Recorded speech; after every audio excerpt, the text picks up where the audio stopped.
des gens autour de moi. De savoir qu'on te donne des choses. On voit cette assurance en toi. Je dis souvent que ma peur, moi, c'est de quoi je suis capable, mais j'ai toujours peur que les autres ne voient pas de quoi je suis capable. Bonjour Cathy et bienvenue. Merci de répondre présent à l'invitation et de partager un peu plus sur ton expérience, sur ton parcours. Tu vas te présenter, tu vas nous parler un peu de... C'est vrai qu'on te connaît déjà probablement sur ma chaîne, mais présente-toi encore, tu parles de ton parcours et après on répondra aux questions au fur et à mesure. Donc moi, c'est Catherine Chandel Tuanté, ou les intimes Cathy. Je suis camerounaise qui étudie au Canada. Donc actuellement, je réside au Canada. J'ai étudié dans tout ce qui est business administration, donc administration des affaires. J'ai commencé mon parcours en actuariat, puis après j'ai viré en administration des affaires. Puis j'ai fait ma concentration en technologie d'affaires. Donc le programme s'appelait gestion des technologies d'affaires. Pour ceux qui savent pas c'est quoi, c'est vraiment un programme qui donne voix à tout ce qui est analyse d'affaires. On étudie les données, les processus. Comme si une organisation veut venir automatiser ses processus au jour d'aujourd'hui, ben, ça prend un analyse d'affaires, un analyse TI, quelqu'un qui va pouvoir mettre ce langage d'affaires un peu plus clair pour tout ce qui est développeur. Donc, on retranscrit le processus de l'organisation dans un schéma.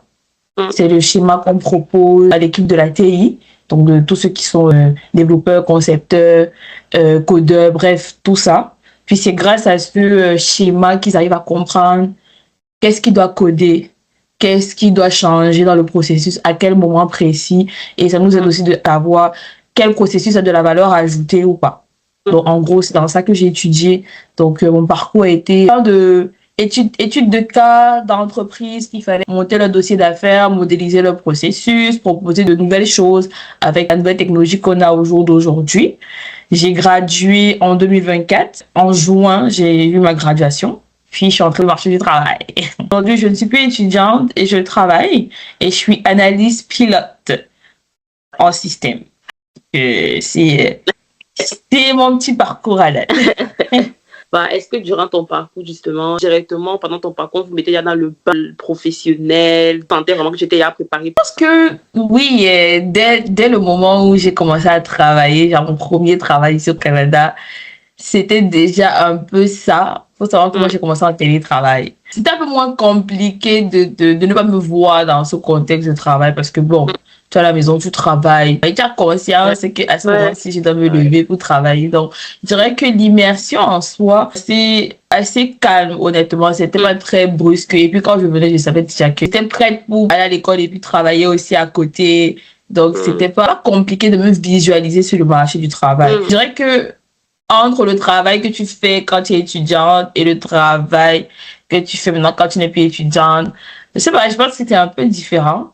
C'est vrai que tu es déjà habitué à un certain rythme, tu as tes habitudes, mais je pense que c'est différent parce que tu te rends compte que ça a un autre niveau. Un autre niveau. Si tu es aux études et tout, le monde travaille par temps plein, des fois, on veut te donner quelque chose, mais en mode, bon, c'est une étudiante, peut-être on va pas charger son programme avec ça alors qu'elle a des cours, etc., etc. Mais à partir du moment où tu fais tes études et que tu as un poste temps plein, CDI, tu comprends que c'est pourquoi t'as embauché là.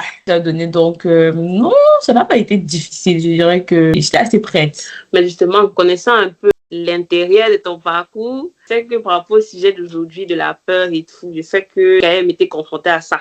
Donc, est-ce qu'il y a des aspects durant ton parcours et même maintenant que tu as su braver, du moins, où tu as vraiment été confrontée à la peur, c'est pas la peur de l'échec, ou la peur de la réussite, ou la peur même de mal faire les choses, entre guillemets, genre, donne-moi un peu ton avis par rapport. Oui, oui, bien sûr. Et encore plus maintenant que je suis dans le monde du travail, honnêtement, je suis une peureuse. Zéro tolérance au risque.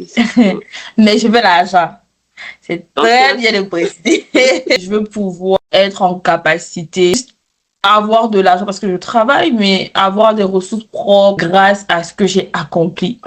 Donc, je dirais que pour tous ceux qui veulent s'accomplir seuls, monter un truc seul, en tout cas pour moi, il y a cette peur-là. Donc oui, durant mon parcours scolaire, quand je dis que j'étais beaucoup peureuse, parce que j'ai un trait de qualité qui est en même temps un défaut. Je suis perfectionniste. Donc, j'aime quand tout est bien fait au bon moment, à l'heure qu'il faut, de la manière qu'il faut. Et des fois, quand c'est exagéré, c'est pas beau parce que tu te lâches moins, tu as moins de détachement, tu t'énerves facilement sur des petites choses. Donc, oui, durant mon parcours, j'ai eu beaucoup peur. J'ai peur à chaque fois. Avant, pendant, après.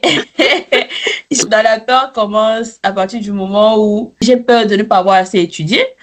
Tu pars à l'examen, tu as même peur des réponses que tu as mis. Quand tu sors de la salle même et que tu as oublié ce que tu as fait, est-ce que ça va te donner? Moi, c'est juste parce que je stresse. Mais sinon, intérieurement, je peux vous assurer sans prétention que quand tu écris quelque chose qui est correctif, c'est juste parce que vous gardez ce côté modeste, ne pas me dire que non, je connais, machin.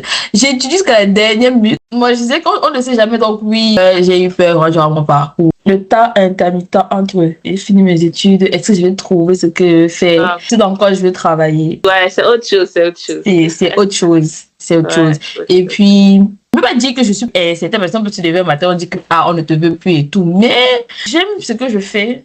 Je sais ma valeur, je connais ce que j'apporte. Même si j'ai peur, c'est pas forcément peur d'échouer. Je dirais que ma peur dans le travail, c'est plus peur de ne pas atteindre, pas forcément mes attentes, mais les attentes des autres. Tu sais, quand je parle des autres, que ce soit de mon gestionnaire, que ce soit même de l'entreprise en soi. J'ai peur de ne pas être capable. Tu sais, quand tu fais comme ça, qu'on sait que tu es capable, mais tu as peur quand même de ne pas arriver à cette attente-là. Est-ce que tu as déjà été confronté à l'échec? Est-ce que tu as une partie de toi dans le passé qui a vécu un truc comme ça?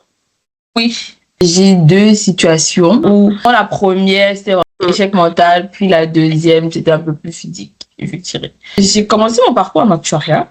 Au départ, c'était pas ce à quoi je m'attendais. Quand je commençais l'actuariat et tout, j'aime les chiffres et j'aime toujours autant les chiffres. C'est qu'avant de partir dans un programme, tu te documentes et tout. Donc, l'idée que j'avais, c'est pas ça que j'ai trouvé. Mais je me dis non, ça va, allons-y. Tellement je donnais d'efforts, je donnais beaucoup d'efforts.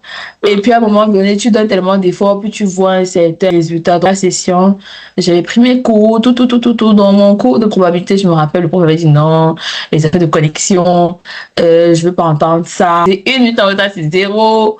J'étais déjà stressée par le fait que c'est ma première fois, j'avais jamais étudié en français. J'ai toujours eu un parcours en anglais. Puis là, tu arrives à l'université, tu changes de langue. Mais mon premier échec, j'ai fait le dépôt. Le prof me dit que, j'ai fait une minute en retard, ou c'est 30 secondes, ou c'est comment. Alors qu'effectivement, j'avais un réel problème de connexion. Je vois maintenant, je vois zéro. Mon cerveau a commencé dans tous les sens. Premier réflexe, j'appelle ma soeur, je pleure à chaudes larmes. J'étudiais de 6h à 6h. Mentalement, même de voir ça te fait un choc pour quelqu'un qui a tout le temps réussi, qui a toujours excellé et tout. Donc, je dirais que durant même ce parcours-là, c'est le premier choc que j'ai eu. J'ai l'impression que l'effort que je donnais, ce n'est pas ce qui était rendu. C'est à un moment donné, comme si j'avais le minimum, si j'avais contenté du minimum durant tout mon parcours scolaire, pourquoi c'est maintenant que je me contente du minimum? Donc, mon cerveau ne comprenait pas. Pour moi, c'était un échec, le fait de se contenter de juste voir l'effort que tu mets et puis ça ne coïncide pas. Tu te commences à te poser la question, je suis bête, qu'est-ce qui s'est passé, c'est quoi, c'est l'école qui est dure.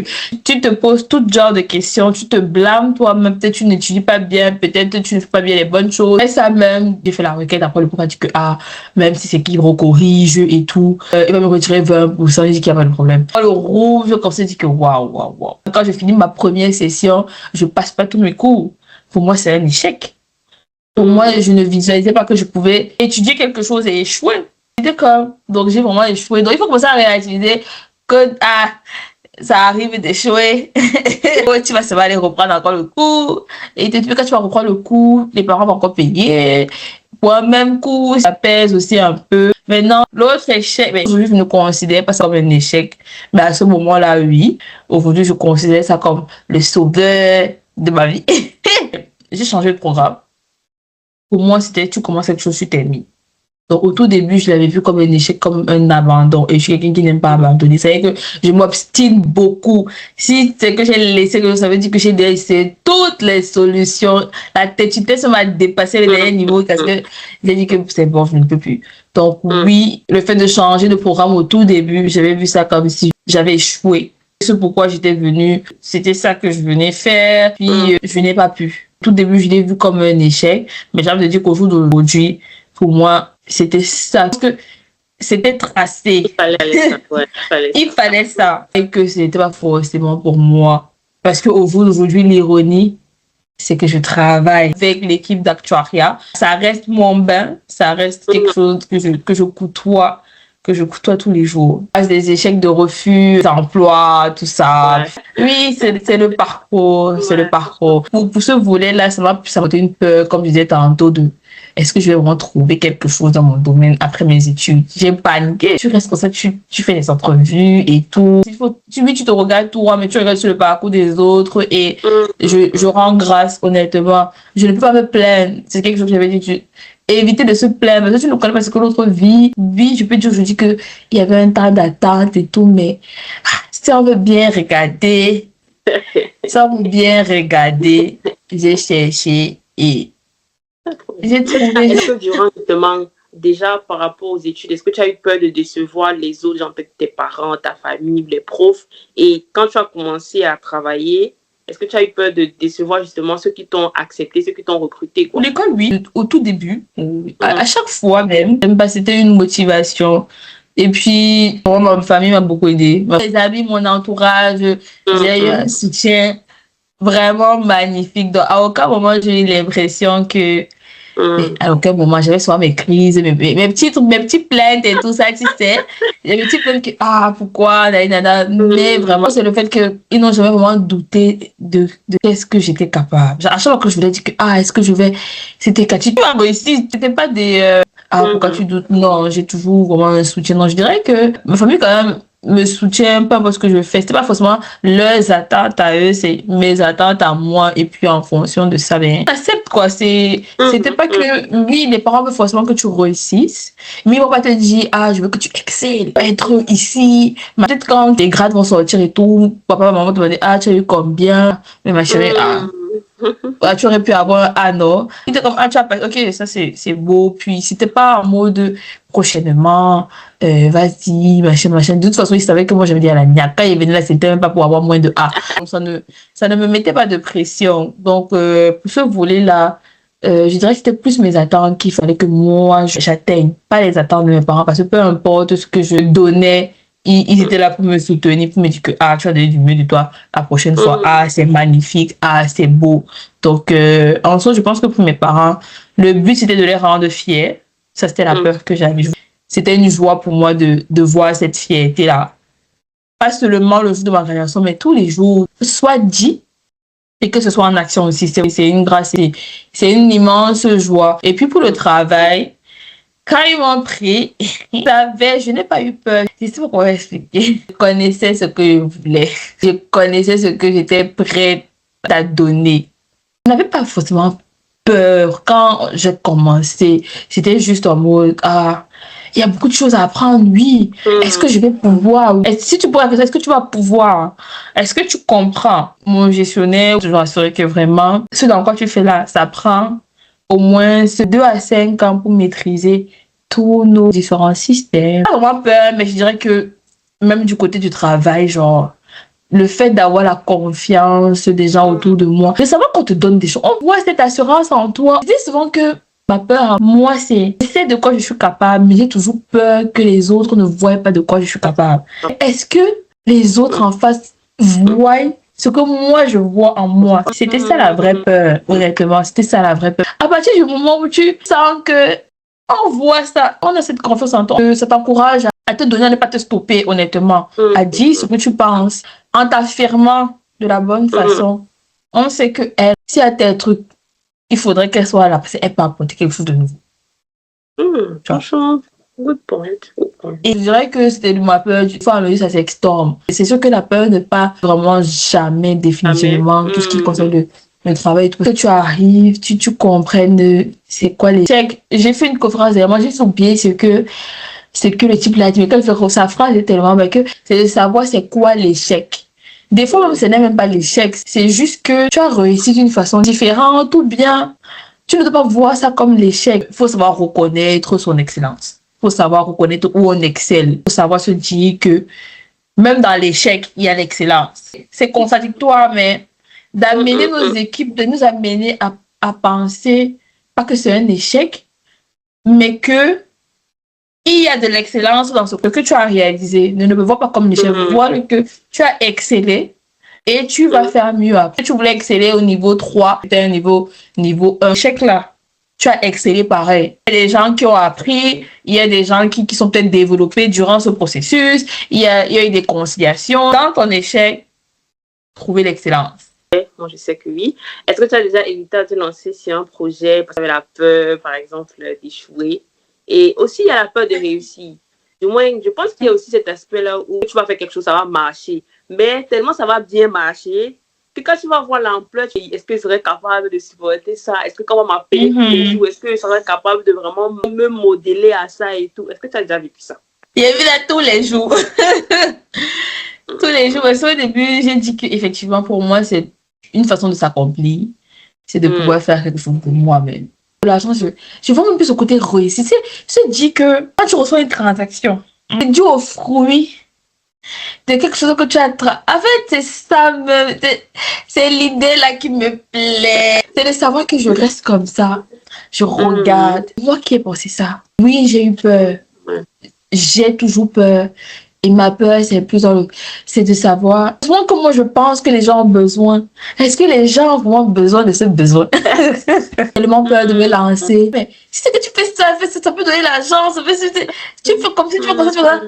Écris alors. Commence alors. Non. Et puis ça, l'idée s'envole quelque part dans les airs. Je dis toujours que, mais j'ai envie de faire quelque chose. Je suis fatiguée de juste rester comme ça. Mais pourtant, il faut se lancer. Mais comme j'ai dit au début, j'ai zéro tolérance au risque. C'est zéro. Avec moi, même dans les projets aussi. Et je sais pas pourquoi, quand je regarde, je sais pas pourquoi j'ai peur. Je sais que tu accompagnes les jeunes, genre sur le CV, sur le LinkedIn et tout. Je vois que ça prend. Je sais pas si tout le monde sait, mais comme je suis une privilégiée, je sais. Mais est-ce que maintenant que tu es en train de formaliser les choses de manière vraiment réglo, est-ce que tu sens que tu as passé un step? Honnêtement, oui, je suis contente. Ce n'est pas encore où je veux, tu vois. Je dirais que j'ai encore beaucoup, à apprendre, mais il faudrait que je me fasse confiance de ce côté-là. Parce que oui, c'est quelque chose qui a commencé sans même que je ne prévois que ça commence. Entre guillemets, voilà, oui. Sans que je ne cherche, je me suis pas assise et j'ai réfléchi à ça, honnêtement. C'est venu à moi.